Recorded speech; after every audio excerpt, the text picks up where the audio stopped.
Hello friends, my name is Aakash Kohli and welcome to my channel Kohli science classes में metals and non metals का chapter cover up कर रहे थे। First video में upload कर चुका हूं, अगर आपने नहीं देखी है लिंक डिस्क्रिप्शन में जाके आप देख सकते हैं। मैं ये सेकंड पार्ट स्टार्ट कर रहा हूं। आइए देखते हैं। फिजिकल प्रॉपर्टीज की कुछ प्रॉपर्टीज में डिस्क्राइब कर चुका था। अब जो प्रॉपर्टीज है वो नेक्स्ट प्रॉपर्टीज है आपकी मैलिएबिलिटी है। मैलिएबिलिटी में होता क्या है? मैलिएबिलिटी आप थिन शीट बना सकते हैं, यानी किसी भी मेटल को जब किसी हार्ड सब्सटेंस से जब फोर्स अप्लाई किया जाएगा उसके पास उसके ऊपर जब फोर्स अप्लाई किया जाएगा तो थिन शीट में उसे कन्वर्ट कर सकते हैं। थिन शीट्स में कैसे कन्वर्ट कर सकते हैं? जैसे एल्यूमिनियम फॉइल। एल्यूमिनियम फॉइल आपकी वो होती है जिसमें हम खाना रैप करते हैं। खाना रैप करते हैं तो कितनी पतली फॉइल होती है, यानी मेटल्स को हम पतली से पतला बना सकते हैं। पतली पतली शीट्स में उसे कन्वर्ट कर सकते हैं। एक्सेप्शन में पढ़ाया जाता है। इसमें एक्सेप्शन होता है आपका सोडियम, पोटेशियम, मरकरी और जिंक। ये सब आपके एक्सेप्शन होते हैं। इनको हम थिन शीट में कन्वर्ट नहीं कर सकते। नॉन मेटल्स की बात करें, नॉन मेटल्स में जो नॉन मेटल्स होंगे वो नॉन मेलेबल होंगे, उन्हें थिन शीट में कन्वर्ट नहीं कर सकता, यानी फोर्स उन पे अप्लाई करेंगे वो ब्रेक हो जाएंगे, टूट जाएंगे। अब नेक्स्ट की बात करते हैं ब्रिटलनेस। ब्रिटलनेस क्या होता है? टूटना होता है, ब्रेक होना होता है। Metals are hard but not brittle. Metals hard होते हैं लेकिन आसानी से टूटते नहीं है। मेटल्स पे आप फोर्स अप्लाई करोगे या तो वो थिन शीट में कन्वर्ट होंगे या पतला पतला वायर्स बना लेंगे, लेकिन ब्रेक नहीं होंगे, टूटेंगे नहीं। Metals are hard but not brittle. Metals आपके हार्ड होने के साथ साथ ब्रिटल नहीं होते हैं। बात की जाए ऑन अप्लाइंग फोर्स, ब्रिटलनेस क्या होता है? ब्रिटलनेस आपका वो होता है जब किसी सब्सटेंस पे या किसी मेटल या नॉन मेटल पे फोर्स जब अप्लाई किया जाए तो टूट जाए, ब्रेक हो जाए, वो कहलाता है आपका ब्रिटलनेस। ब्रिटलनेस नॉन मेटल्स में देखें, नॉन मेटल्स में ब्रिटलनेस रहेगा सॉलिड में। जितने भी सॉलिड नॉन मेटल्स जितने भी सॉलिड होंगे वो सभी ब्रिटल होंगे। एग्जांपल ले लिया हमने ग्रेफाइट। ग्रेफाइट होता है आपका पेंसिल की जो लीड होती है, पेंसिल की लीड को हम ब्रेक करें, हार्ड होती है, वो सॉलिड होती है, पेंसिल की लीड को ब्रेक करते हैं आसानी से ब्रेक हो जाती है, टूट जाती है। एक्सेप्शन जो पढ़ते हैं इसमें एक्सेप्शन रहता है गैसेस। जितनी भी नॉन मेटल्स की गैसेस रहेंगी वो सभी किस में आएंगी? एक्सेप्शन में आएंगी आपकी। ब्रिटलनेस का एक्सेप्शन नॉन मेटल्स में था जिंक, नॉन मेटल्स में है आपका गैसेस। नॉन मेटल्स और मेटल्स दोनों में एक्सेप्शन पढ़ना बहुत जरूरी है। एक्सेप्शन आप सीख सकते हो तो चैप्टर को आराम से कवर कर सकते हो। एग्जाम पॉइंट ऑफ व्यू से सबसे ज्यादा पूछे जाने वाला जो टर्म्स होता है वो होता है एक्सेप्शन। एक्सेप्शन से सबसे ज्यादा क्वेश्चंस आपके पूछे जाते हैं। नेक्स्ट देखिए कंडेंस की बात करते हैं। कंडेंस में दो कंडीशन आपकी, thermal and electrical. Thermal electrical क्या होता है? Metals are they are good conductor of heat and electricity. जितने भी मेटल्स होंगे वो सभी के सभी good conductor of heat and good conductor of electricity रहेंगे। एग्जांपल ले लिया जाए, जैसे एग्जांपल हो गया आपका iron. Iron is a good conductor of heat and good conductor of electricity. Exception जो रहेगा इसमें वो एक्सेप्शन रहेगा टंगस्टन वायर। टंगस्टन वायर इतना पतला होता है, जो बताया था मैंने इनविजिबल वाला, वो इलेक्ट्रिसिटी को ज्यादा पास आउट, हीट को ज्यादा पास आउट नहीं होने देता, जिसके कारण एक्सेप्शन में टंगस्टन वायर आता है। अब बात करें नॉन मेटल्स में कंडेंशन और थर्मल। कंडेंस में थर्मल इलेक्ट्रिकल की, थर्मल इलेक्ट्रिकल की बात की जाए, थर्मल इलेक्ट्रिकल की देख लीजिए, दे आर पुअर और bad conductor of heat and electricity. ये बहुत पुअर, बहुत बेकार कंडक्टर होते हैं हीट और इलेक्ट्रिसिटी के। एग्जांपल ले लिया जाए diamond. Diamond is a graphite of carbon, sorry diamond is एलोट्रॉफी of carbon. Diamond एलोट्रॉफी यानी कार्बन का एक एलोट्रॉफी है, कार्बन का एक रूप है, लेकिन एक्सेप्शन में आता है ग्रेफाइट। ग्रेफाइट भी कार्बन का एक रूप है, यानी कार्बन का एक एलोट्रॉफी है। फिर भी दोनों में डिफरेंस, एक एलोट्रॉफी poor conductor of electricity and heat होता है और एक एलोट्रॉफी of carbon good conductor of heat and electricity होता है। उसकी चर्चा बाद में करेंगे। यहाँ पर फिजिकल प्रॉपर्टीज आपकी होती हैं फिनिश। नेक्स्ट की जो बात करेंगे हम टाइप्स ऑफ आयंस की बात करेंगे। टाइप्स ऑफ आयंस होते कैसे हैं वो देख लीजिए। फिजिकल प्रॉपर्टीज आपकी फिनिश हो चुकी हैं। जितनी भी मेटल्स एंड नॉन मेटल्स की फिजिकल प्रॉपर्टीज थी 1 by 1 में डिस्क्राइब कर चुका हूं। जितनी बताई हो सकती थी पॉसिबल, उतनी पॉसिबल आपको करा दी। अब नेक्स्ट बात जो करेंगे वो टाइप्स ऑफ आयंस की बात करेंगे, वो देखिए। टाइप्स ऑफ आयंस की बात करते हैं।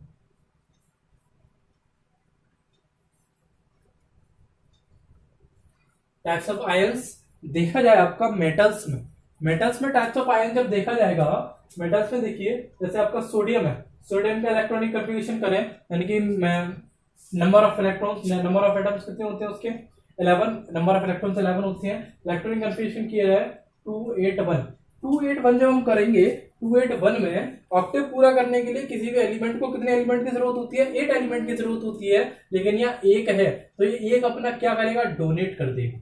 एक अपना डोनेट कर देगा, यानी कि सोडियम था, सोडियम ने अपना एक इलेक्ट्रॉन गेन कर दिया, यानी कि एक इलेक्ट्रॉन दे दिया, तो ये क्या हो गया? Na पॉजिटिव, यानी Na पॉजिटिव हो गया। पॉजिटिव साइन जो कराते हैं वो क्या होते हैं? आपके कैटायंस। क्या होते हैं वो? कैटायंस होते हैं, यानी कि ऑल मेटल्स आर कैटायन, यानी ऑल मेटल्स आर कैटायंस। इनको हम क्या कहते हैं? इलेक्ट्रो पॉजिटिव भी कहते हैं, इलेक्ट्रो पॉजिटिव भी कहा जाता है, इलेक्ट्रो पॉजिटिव भी कहा जाता है। जैसे मैंने एग्जांपल एक और ले लिया, कैल्शियम का होता है 20, ये रहा कैल्शियम 20, कैल्शियम का इलेक्ट्रॉन कैल्कुलेशन करें 2882, तो ये अपना 2 रिलीज कर देगा। 2 रिलीज जब करेगा तो calcium equal to 2 electron plus Ca2 positive, Ca2 positive हो चुका है। ये तो आपका क्वेश्चन कैटायंस की बात रही। मेटल्स में, नॉन मेटल्स की अगर हम देखें चर्चा, नॉन मेटल्स में देखेंगे हम, नॉन मेटल्स में कंसिस्ट करेंगे आपके, जैसे ऑक्सीजन हो गया आपका, ऑक्सीजन का इलेक्ट्रॉनिक कन्फिगरेशन करें 2 6, ऑक्टेव पूरा करने की कितनी रिक्वायरमेंट रहेगी? यानी ऑक्टेव अपना 8 पूरा करने के लिए रिक्वायरमेंट रहेगी, वो कितने की रहेगी? 2 की रिक्वायरमेंट रहेगी। यानी कि जो ऑक्सीजन था, ऑक्सीजन में 8 था आपका, 2 इलेक्ट्रॉन इससे ले लिए, तो क्या बना लिया उसने? बना लिया 2 नेगेटिव, यानी कि ये हो गया अब एनायन। एनायन को और क्या कहा जाता है? एनायन को कहा जाता है इलेक्ट्रोनेगेटिव, इलेक्ट्रोनेगेटिव। यानी all metals are cations and electropositive and all non metals are anion and electronegative. जितने भी नॉन मेटल्स रहेंगे वो एनायन और इलेक्ट्रोनेगेटिव रहेंगे। जैसे एक बार एग्जांपल देख लीजिए, क्लोरीन 287 एक जब कंसिस्ट करेगा तो क्लोरीन प्लस इलेक्ट्रोनेगेटिव एक, और बना लिया इसने Cl नेगेटिव। ठीक है भाई। नेक्स्ट जो बात करते हैं, नेक्स्ट जो पॉइंट आता है इसमें वो होता है आपका एटोमिसिटी, वो देख लीजिए।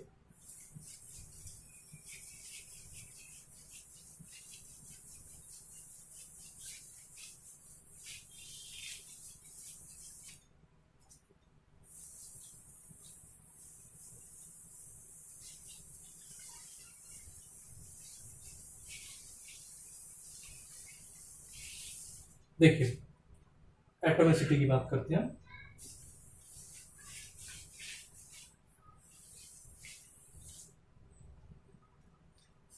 एटोमिसिटी, एटोमिसिटी होती क्या है वो देखिए। Number of atoms are present in any element, यदि जितने नंबर ऑफ एटम्स प्रेजेंट रहेंगे किसी भी एलिमेंट में, वो उस एलिमेंट की एटोमिसिटी कहलाएगी। जैसे एटोमिसिटी की बात करें तो मेटल्स इन वेपर स्टेट, जितने भी मेटल्स होते हैं वो किस में होंगे? वेपर स्टेट में।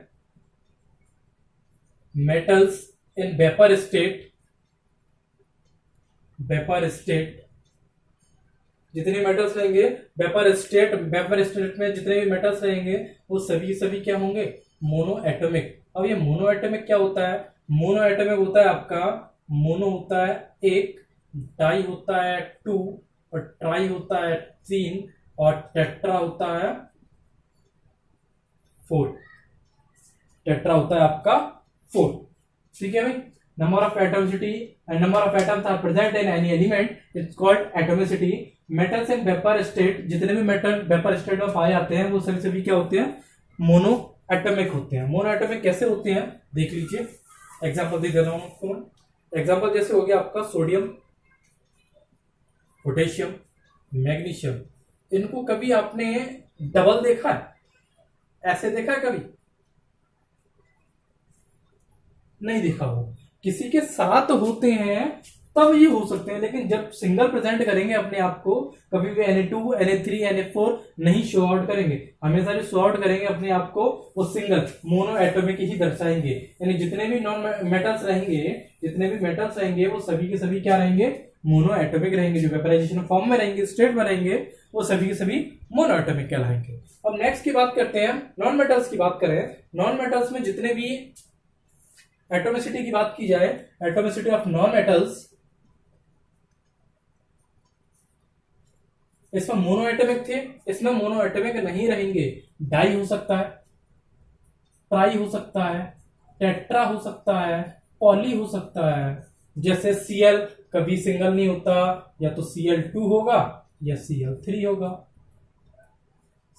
बात करें ऑक्सीजन की, ऑक्सीजन सिंगल नहीं होगा, या तो O2 होगा या O3, जैसे हम ओजोन कहते हैं। ओजोन हो गया आपका ट्राई, ओजोन हो गया आपका ट्राई एटॉमिक, ये हो गया डाई एटॉमिक, ये भी diatomic, diatomic, diatomic, triatomic. अब बात करें P4 की, यानी फास्फोरस हो गया आपका P4, तो ये हो गया टेट्रा एटॉमिक, ये हो गया आपका टेट्रा एटॉमिक। अब नाम बात करें हम नेक्स्ट पॉइंट की, एटॉमिसिटी क्लियर हो गया। Number of atoms are present in any element is called atomicity. Metals में वेपर स्टेट में जितने भी मेटल्स रहेंगे वो monoatomic, example sodium, potassium, magnesium. Atomicity of in non metals की बात करें तो डाई, ट्राई, टेट्रा, पॉली जो भी हो सकते हैं। क्लोरीन कभी सिंगल नहीं होता, अपने आपको सिंगल कंसिडर नहीं कराता। Cl2, Cl3। ऑक्सीजन की बात करें, ऑक्सीजन कभी भी अपने आप को सिंगल शॉर्ट नहीं कराता। O2, O3, जैसे O3 को कहते हैं ओजोन। P4 की बात करें, फास्फोरस की P4 ले लिया आपने और वो शॉर्ट कराएगा टेट्रा एटॉमिक, यानी कि तीनों 4 हो गए चुके। अब नेक्स्ट की बात करें हम, नेक्स्ट रहता है नेचर ऑफ ऑक्साइड से रहता है। क्या रहता है? नेचर ऑफ ऑक्साइड, वो देख लीजिए।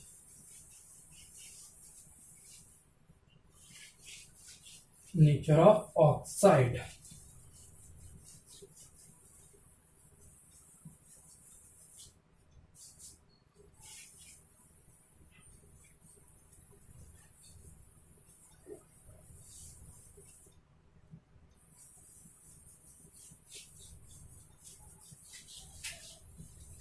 नेचर ऑफ ऑक्साइड की बात करते हैं। नेचर ऑफ ऑक्साइड की बात करें, देख लीजिए।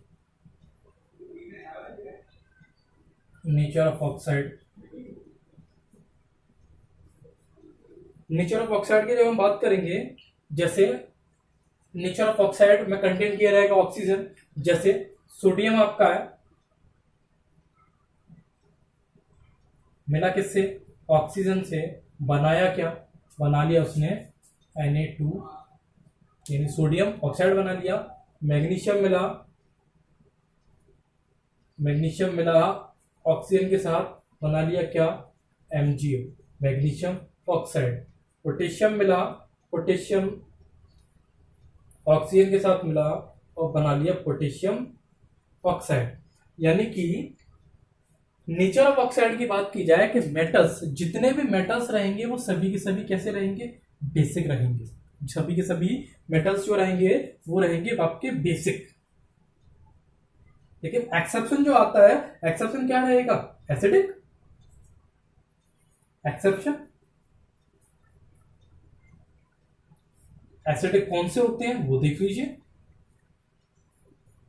एसिडिक में आएंगे आपके Cr2O3 और क्या आएगा आपका? Mn2O7।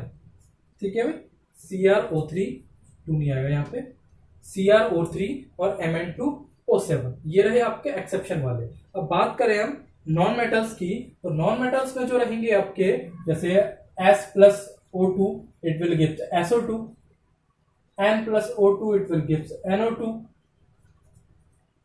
C+O2 it will give CO2। ठीक है, ये आपके बेसिक थे। ये सभी के सभी क्या रहेंगे? ये रहेंगे एसिडिक। सभी के सभी क्या रहेंगे? ये एसिडिक। अब एक्सेप्शन क्या आएगा इसमें? या तो न्यूट्रल हो या बेसिक हो। एक्सेप्शन मेन इंपोर्टेंट इस चैप्टर में एक्सेप्शन एक्शन है। जैसे आपका हो गया एक्सेप्शन हो गया न्यूट्रल, जितने भी न्यूट्रल होंगे। जैसे न्यूट्रल कौन कौन से? H2O, carbon monoxide, nitrogen monoxide. ठीक है भाई, बात करोगे इसकी। अब एक्सेप्शन नेचर ऑफ ऑक्साइड में देख चुके हैं हम। नेक्स्ट देखिए, नेक्स्ट बात करते हैं इसमें जो क्वेश्चंस पूछा जाता है। सीबीएसई जो क्वेश्चंस पूछता है आपसे मेटल्स में, वो मेटल्स में से क्वेश्चन पूछता है आपसे, वो पूछता है एम्फेरेटिक से। एम्फेरेटिक, एम्फेरेटिक में आएगा क्या? एल्यूमिनियम, लेड और जिंक। ये जो होते हैं वो दोनों प्रॉपर्टी रखते हैं, बेसिक भी और एसिडिक भी।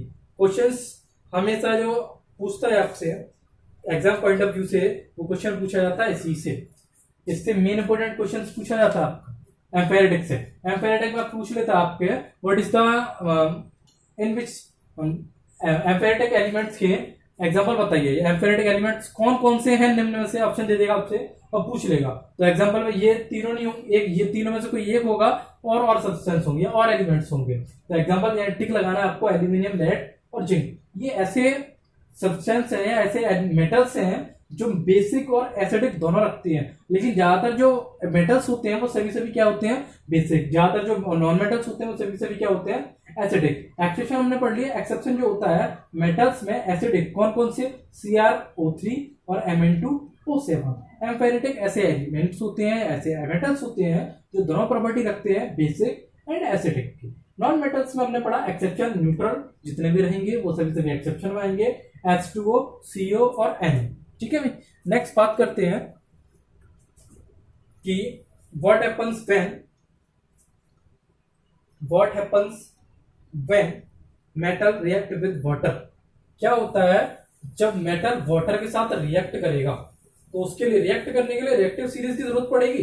तो रिएक्टिव सीरीज लिखाते हैं आपको, वो देख लीजिए।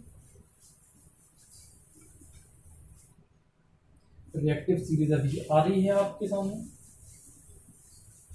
अभी शॉर्ट कराते हैं। कैसी हाईली रिएक्टिव रहेगी, कैसी लेस रिएक्टिव रहेगी, वो देखेंगे।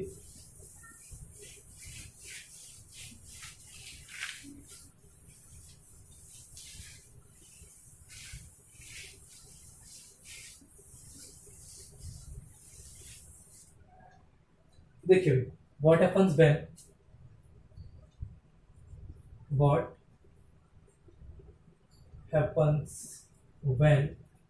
metals react with water।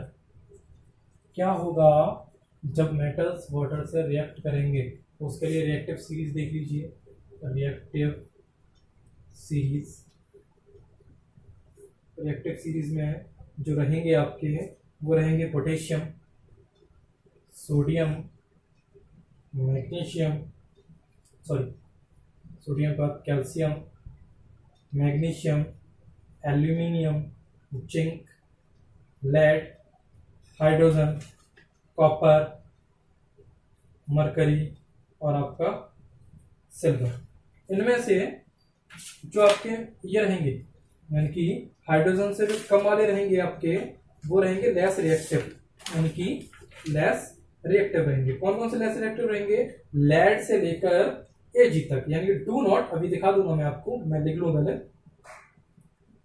Do not react with water under any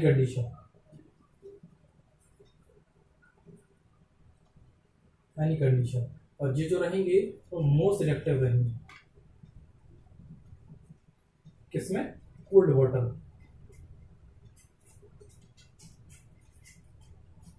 cold water में आपके कैसे रहेंगे, मोस्ट रिएक्टिव रहेंगे। मोस्ट रिएक्टिव कैसे रहेंगे वो देख लीजिए। What happens when metals react with water. जब क्या होगा, जब मेटल्स वाटर के साथ रिएक्ट करेंगे, तो रिएक्टिव सीरीज हमने पढ़ी। रिएक्टिव सीरीज आपके sodium, potassium, calcium, magnesium, aluminium, zinc, lead, hydrogen, copper, mercury and आपका सिल्वर। लेड से लेकर Ag जितने भी रहेंगे, do not react with water under condition, यानी कि अंडर एनी कंडीशन। जितने भी कुछ कंडीशन रहेंगे ये रिएक्ट कम करेंगे, लेस रिएक्टिव रहेंगे। सबसे ज्यादा हाई रिएक्टिव जो रहेंगे वो दो रहेंगे, पोटेशियम और सोडियम। ये मोस्ट रिएक्टिव रहते हैं कोल्ड वाटर में। कोल्ड वाटर में कंडीशन क्या रहती है, कोल्ड वाटर में हाईली एक्सोथर्मिक प्रोसेस रहती है, उसमें हीट बहुत इवॉल्व होती है। यानी कि सोडियम को जब वाटर के साथ रिएक्ट कराया जाए तो मिलेगा हमें सोडियम हाइड्रोक्साइड और हाइड्रोजन गैस। सोडियम हाइड्रोक्साइड और आपको मिलेगी क्या, हाइड्रोजन गैस मिलेगी। जैसे सोडियम को रिएक्ट कराया हमने वाटर के साथ, मिला हमें सोडियम हाइड्रोक्साइड और हाइड्रोजन गैस। हाइड्रोजन गैस यानी कि जब ये रिलीज होगी, हाइड्रोजन गैस जब प्रोसेस होगी, यानी कि ये वाटर है, वाटर में हमने सोडियम को मिक्स किया। वाटर में जब सोडियम को मिक्स रहेगा, वाटर में जब सोडियम मिक्स रहेगा तो सोडियम के पार्टिकल्स फ्लोट करेंगे। सोडियम के पार्टिकल्स जब फ्लोट करेंगे वाटर पर तो बनाएंगे क्या, सोडियम हाइड्रोक्साइड। सोडियम हाइड्रोक्साइड के बाद हाइड्रोजन गैस रिलीज होगी। हाइड्रोजन गैस रिलीज होगी तो ऊपर कांटेक्ट में आएगी ऑक्सीजन के। हाइड्रोजन गैस जब ऑक्सीजन के कांटेक्ट में आएगी तो बंस होना चालू हो जाएगी, जलना चालू हो जाएगी। इसलिए कहा जाता है कि सोडियम और पोटेशियम को हवा में या ओपन बोतल में खुला क्यों नहीं रखा जाता, केरोसिन ऑयल में क्यों रखा जाता बंद करके, तो केरोसिन ऑयल में इसलिए इसे प्रोटेक्ट करके रखा जाता है। They are highly reactive in air and water, ये वाटर और एयर के साथ हाईली रिएक्टिव रहते हैं। अब ये कोल्ड वाटर के साथ हमने सोडियम की रिएक्शन कराई थी, अगर सॉफ्ट हॉट वाटर के साथ कराते तो सोच सकते थे रिएक्शन क्या होती। कोल्ड वाटर के साथ कराए जब इतना रिएक्टिव हो गया कि आग लग सकती, यानी आग लग गई। तो हॉट वाटर के साथ कराते हैं हम तो प्रोसेस कुछ और ही होती है। एक और एग्जांपल समझाने की कोशिश करता हूँ। घर में हम वाइट जब करते हैं तो कई प्रकार के जो छोटे छोटे पार्टिकल्स आते हैं उनको जब आप डिप करते हो किसी भी एक बड़े वेसल्स में, उसमें से हीटिंग पावर जब इवॉल्व होती है, हीट जब इवॉल्व होती है तो धीमे धीमे करके वेपराइज होना यानी उबलना चालू हो जाती है और इतना हीटिंग टेम्परेचर हो जाता है जब उसमें अपनी फिंगर आप डिप करोगे तो फिंगर हो सकता है आपकी जले। सेम प्रोसेस सोडियम के साथ, सोडियम वाटर के साथ मिला, वाटर के साथ मिलने के बाद क्या बनाया, सोडियम हाइड्रोक्साइड, और क्या बनी आपकी हाइड्रोजन गैस बनी। हाइड्रोजन गैस ऑक्सीजन के साथ जब रिएक्ट करेगी तो आपका बनाएगी क्या, फायर बनाएगी, यानी कि ऑक्सीजन के साथ बंस होना चालू हो जाएगी। बंस होना चालू के बाद वो अपने आप को बंस कर लेगी। जैसे ही सोडियम के साथ कराया वैसे ही रिएक्शन रहती है आपकी पोटेशियम के साथ, यानी कि K plus water, it will give 2KOH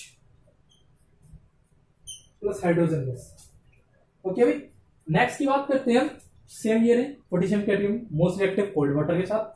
next बात करते हैं कैल्शियम की। तो कैल्शियम जब वाटर के साथ रिएक्ट करेगा तो बनाएगा कैल्शियम हाइड्रोक्साइड। कैल्शियम रिएक्ट करेगा जब वाटर के साथ बनाएगा calcium hydroxide. Calcium react with water at room temperature to form calcium hydroxide. Calcium react करा आपका वाटर के साथ, कैल्शियम रिएक्ट किया वाटर के साथ, बनाया कैल्शियम हाइड्रोक्साइड CaOH का होल ट्वाइस प्लस यानी कि ये बना आपका कैल्शियम हाइड्रोक्साइड और हाइड्रोजन गैस इसने रिलीज कर दी। कैल्शियम वाटर के साथ जब मिला कैल्शियम हाइड्रोक्साइड बनाया और हाइड्रोजन गैस इसने रिलीज कर दी। नेक्स्ट की बात करते हैं। नेक्स्ट जो है आपका वो मैग्नीशियम है। मैग्नीशियम को जब वाटर के साथ रिएक्ट कराएंगे, reactive series metals from magnesium to iron, metals जो रहेंगे मैग्नीशियम से आयरन तक, यानी कि मैग्नीशियम से आयरन तक जो मेटल्स रहेंगे आपके, और रिएक्टिव सीरीज में रिएक्ट विद स्टीम, किसके साथ रिएक्ट करेंगे, वो स्टीम के साथ। तो देख लीजिए मैग्नीशियम प्लस H2O। अब ये H2O जो है यहाँ वाटर नहीं है, ये भाप है। भाप जब मैग्नीशियम के साथ रिएक्ट करेगी तो बनाएगी मैग्नीशियम ऑक्साइड और प्लस हाइड्रोजन गैस रिलीज कर देगी। मैग्नीशियम ऑक्साइड बना और हाइड्रोजन गैस रिलीज कर दिया। अब एल्यूमिनियम बात करें तो एल्यूमिनियम भी स्टीम के साथ होगी। यहाँ वाटर रिएक्ट कर रहा था, अब यहाँ रिएक्ट करेगा आपका स्टीम। नेक्स्ट देखिए aluminium 2Al plus 3H2O, it will gives Al2O3 plus 3H2। Hydrogen gas release हो चुकी है। ऐसे जिंक के साथ करेंगे, जिंक प्लस H2O, स्टीम जो है वो बनाएगा आपका जिंक ऑक्साइड यानी कि ZnO प्लस हाइड्रोजन गैस। यानी copper does not react even with strong condition. Copper आपका स्ट्रॉन्ग कंडीशन में रिएक्ट नहीं करेगी, लेकिन gold and silver also react with water. Gold और सिल्वर रिएक्ट कर लेंगे वाटर के साथ। पोटेशियम और सोडियम, पोटेशियम सोडियम वाटर के साथ हाईली रिएक्टर रहते हैं, लेकिन कॉपर आपका रिएक्टर नहीं रहता, क्योंकि कॉपर होता है वो लेस रिएक्टिव होता है और सोडियम और पोटेशियम आपके मोस्ट रिएक्टिव एलिमेंट्स कहलाते हैं, मोस्ट रिएक्टिव मेटल्स कहलाते हैं। अगर वीडियो आपको अच्छी लगी हो तो लाइक शेयर कमेंट जरूर करें। अगर हमारे चैनल पर आप नए हैं तो सब्सक्राइब जरूर करके जाएं। लाइक जरूर हो की है ताकि अच्छे से अच्छे, मैं कम से कम टारगेट रख रहा हूँ 100 लाइक।